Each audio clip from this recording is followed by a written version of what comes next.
Ready to be transported right back to your childhood with just one whiff? I bet this will trigger some memories.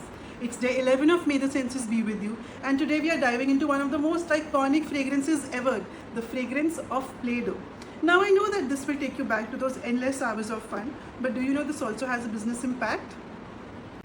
When Toys R Us infused the Play-Doh fragrance in their store, it created such a strong sense of nostalgia that parents couldn't resist buying it for their kids, boasting brand loyalty across generations. So the next time you smell a Play-Doh, remember it's not just childhood in a can but a brilliant sales strategy. Now comment, do you associate any such childhood scent with your childhood? I am eager to know them.